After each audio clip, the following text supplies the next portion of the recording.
And I'm now happy to report that it's the mass transit portion of our show, and the bus has arrived. The bus, Jerome Bettis, of course, a Notre Dame running back who went on to play for the NFL, for the Rams and the Steelers.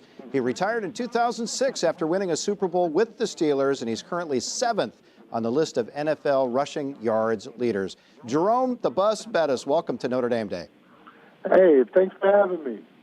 You bet. Hey, you've had a lot of great things happen to you in your football career, of course, but I want to start at the end of your career. You got inducted into the Pro Football Hall of Fame in 2015. That had to be just an amazing experience for you. Tell us about it. It was special because you don't play football to get into the Hall of Fame. You play to try to win a championship and you know to want to be the best player you can possibly be. And to be, you know, acknowledged as one of the best players to have ever played the game, that was something that, you know, was something. It was just breathtaking because I didn't play football until high school, so it wasn't something that was a dream as a little kid. So to be able to reach that level of success, it was mind blowing. Well, I got to tell you, Jerome, people think the world of you, and I remember, if I'm not mistaken, you're from the Detroit area, right? You're from Detroit? Yes. Yeah, I am too. I grew up in the Detroit area, so we're both big fans of the Detroit Lions. How in the world did you avoid playing for the Lions during your NFL career? Well, you know, fortunately for me, I didn't ever have a choice on where I played. Yeah. You know, I got drafted by the Rams, and the Rams traded me to Pittsburgh. So I've never really made that decision, although I was in free agency and I re-signed with Pittsburgh. But it was just a place that I knew I was most comfortable. They had a great system. The offense fit me like a glove. And it was just the Lions, you know, growing up, you know, in Detroit, watching them, you always knew that they were comfortable with being mediocre, and it was just never a team that I actually wanted to play for. You know, you watch them, but I never really wanted to play for them. So I was very lucky in you know playing for the Steelers.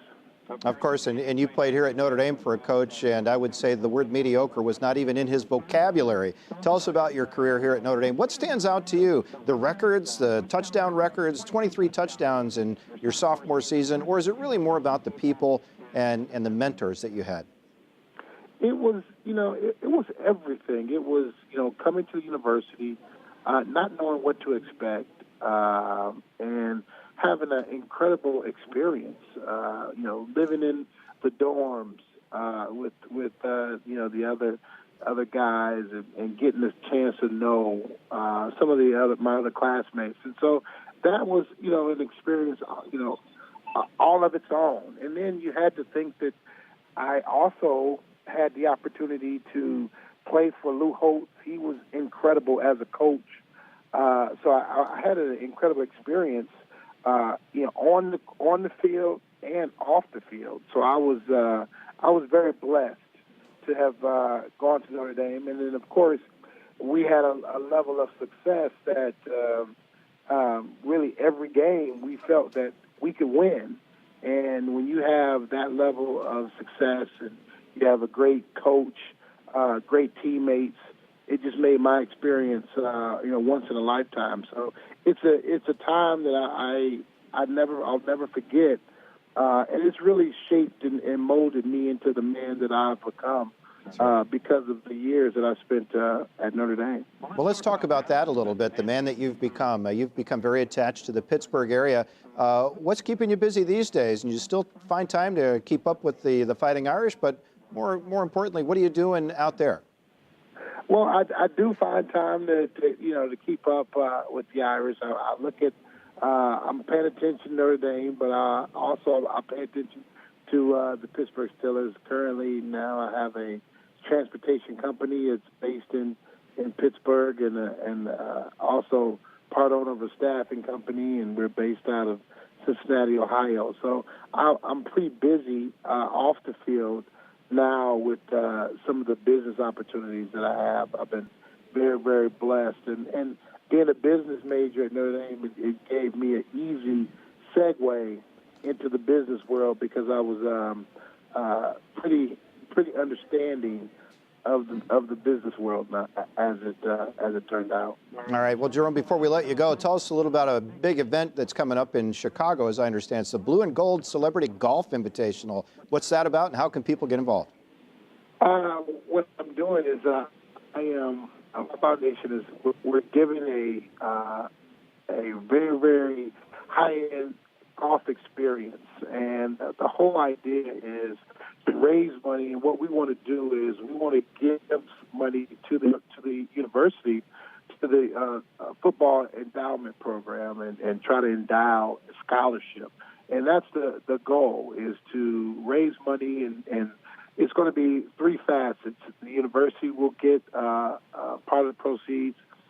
Then also we'll have a local charity in Chicago that's going to receive some of the proceeds. And then my foundation, the Jerome Bettis Bus Stops Here Foundation, is going to receive some of the proceeds. And so the whole idea is to have a great day golfing at an incredible golf course, but ultimately making a difference in some young people's lives. And I think that's the goal. Yeah, Jerome, we want to mention, too, I know you and Tim Brown are co-chairs of the U.S. Senior Open going on. We had Rocco Mediate a little while ago talking about that big event, which is going to be terrific, and I know you're pleased to be involved with that. Thinking back to your college career, is there any one moment that you just never get tired of telling people of something that happened at Notre Dame, a play, a time? It seems as though a lot of people have – I moved to Atlanta, Georgia, and a lot of people, are SEC fans. So a lot of people talk to me about the game where we beat Florida in the Sugar Bowl, and it's become a sore issue for a lot of Florida Gator fans. But it was a great experience, great time, and we were the underdogs for once, and we were able to pull it off, and it was a great experience. I had a great game, so it was a special game that I always remember. Yeah, and I seem to remember people saying that Cheerios, unlike Notre Dame, belong in a bowl, right? Okay, exactly. So we've proved them wrong. Hey, Jerome, thanks very much, the bus, for being with us tonight. We really appreciate it.